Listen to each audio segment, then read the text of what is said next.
What are the 6 things that every estate planner should know about Medicaid planning? Hi, I'm Jeff Marsacci, the Plain English attorney, and you're at the #1 place to get simple answers to complex questions. We cover topics for attorneys, financial advisors, and the general public around estate and Medicaid planning, as well as some best practices for professionals. Our mission is to dispel myths, provide you some peace of mind, and hopefully have some fun along the way. Estate planning and Medicaid planning are definitely not the same thing. There are a lot of attorneys who handle estate planning and they do it very well and they do it in a great fashion to get the best results for their clients.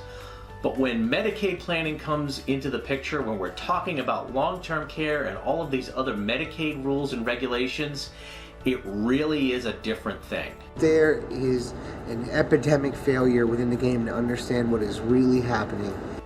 But what should every estate planner know to make sure that they're getting the best advice for their clients possible? Here are the 6 biggest things that every estate planner should know about Medicaid planning. First thing is Medicaid is a whole other level of complicated. And a lot of the things that you learned in estate planning are not necessarily going to translate well into Medicaid planning. It's kind of like the attorneys that can do your basic wills. In other words, estate planning's just a little bit of a side gig. That's like playing checkers. Doing estate planning with revocable living trusts, avoiding probate, maybe even some irrevocable trusts for asset protection, that's playing chess. Medicaid planning is like playing 3-dimensional chess, Clue, and Stratego. Welcome to the game. All balled up into one, and it just takes a lot of knowledge to make sure that you're getting it done correctly for your clients, and there's no one specific answer to every Medicaid question. It becomes a lot more of an art than it does a science. Because it's so complicated, it's going to take an awful lot of studying and training, just as you would to be proficient in any other area of law. And dabbling in this is a good way to get to know the people at your malpractice insurance company. The second big thing to realize is in Medicaid planning, estate planning is actually part of it. When you're trying to restructure assets, you're trying to protect them, move them within the 5-year look-back period, or converting them to other types of assets, the end result isn't just you want the client to qualify for Medicaid to pay for nursing home care. You're also thinking about where do they want the assets to be when they're no longer here. I want half. So in that sense, one of the objectives of a good Medicaid plan is to incorporate the estate planning goals of the client. But they are definitely not exactly the same thing. How you would get there with a good estate plan isn't necessarily how you're going to get there with Medicaid planning. So where to? I don't know. The third thing is that a good Medicaid game plan is not just going to help your existing client qualify for Medicaid. If they're married, we're also looking, how do we protect the spouse? And then going further, how do we protect the children with some potential long-term care needs? It all comes in together, so you're not just looking at helping one person, you're looking at helping protect the entire family. The fourth big thing to realize is that Medicaid planning is extremely complicated, with a lot of things being interdependent upon each other, and one missing piece can change the whole picture. The way I describe it to my clients is, if what you're doing is giving me all of your assets, what's the income, what are all the different factors, and you look at it as if it's a puzzle and you dump all the pieces onto the table and we go, okay, we can arrange this. Here's the picture, it's a horse. Oh, wait a minute. Here's one more piece. I don't know why I lied just then. Suddenly the whole thing transforms into the picture of an apple. It's just not the same thing. So you need to make sure that you've got everything. As an estate planning attorney or an estate planning professional, if you end up missing one asset and your objective is how do you avoid probate and using a revocable living trust, well, the worst that could happen is that one asset will go through probate or it goes somewhere it wasn't intended, but the rest of the plan is solid and intact. It's not the same thing with Medicaid. One thing being off can blow up the whole plan.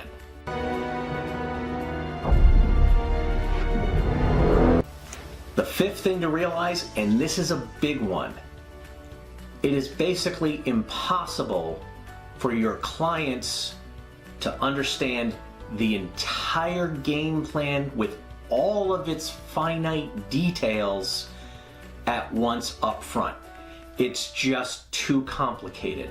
That stator control unit can reverse the polarity long enough to disengage maglev, and that should... Speak English! Probably the best you can do is give them the 30,000 foot view. Look from above. Here's the different stages. Here's the simplified game plan.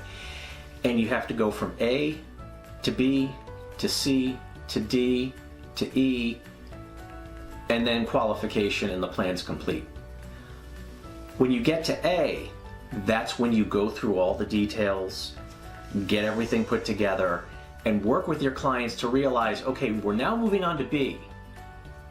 We're not going to look at the details again in A. It's going to be too much for you to go over.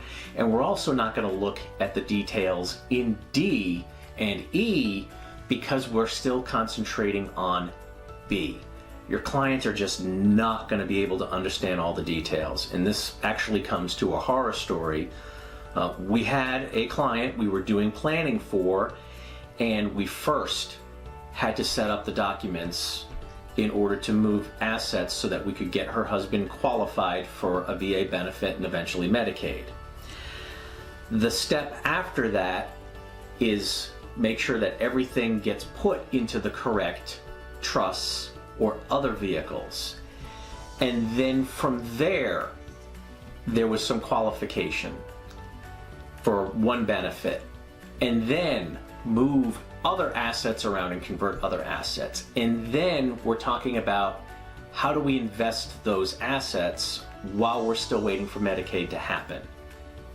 She wouldn't let go of what are some of the possibilities in that very last step for investments, wanting to know specific interest rates, and would never get to addressing how do these documents work. And she wouldn't get past that first phase because she was so worried about interest rates in the very last phase that weren't even going to happen for probably more than 6 months out.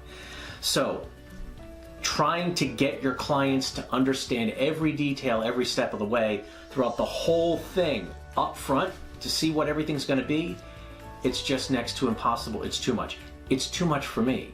That's why when we're doing Medicaid planning, we have other professionals who handle their specific area in the plan, and our job is to just make sure that everything's getting done according to the overall plan. And now, the sixth big thing.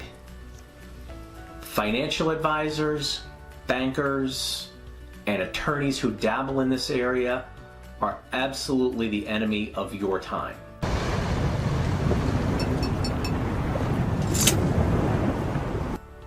What I mean by that is when your clients want to pull in, oh, well, I have my attorney who's handled my real estate closing and they did some wills for me and they helped my child with their divorce. I want them involved. If they don't understand Medicaid, they're going to end up eating up a lot of time with questions because it's a completely new area of law for them. Financial advisors, a lot of them are trained to grow money. So they're looking at everything with how do you grow these assets and maximize that, as opposed to, all right, how do we stop the bleeding for anywhere from $3,000 to $10,000 a month being spent on care. And a banker, and this actually happened, Part of the game plan was liquidate your CDs and move them into an irrevocable trust to get the 5-year clock going. Oh, don't do that. You're going to lose all of your accrued interest, which, it amounted to $3,000. Yeah, that's a lot of money, but it's nothing compared to the $9,500 a month that she was private paying for care for her husband. So, all of those other professionals who don't understand planning are going to end up eating up your time trying to get explanations because they're not in the mindset for Medicaid planning that you are. So, always be conscious of that and try to limit the other professionals who don't know what they're doing and try to limit their time.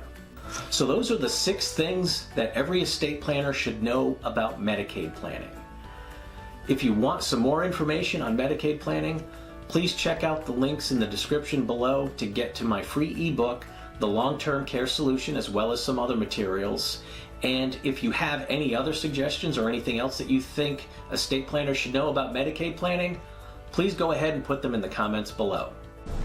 We hope you found that information useful and easy to understand. To keep getting this great information, please like, subscribe, and turn on notifications. To get even more information more quickly, follow the links below to some of our free, no obligation programs.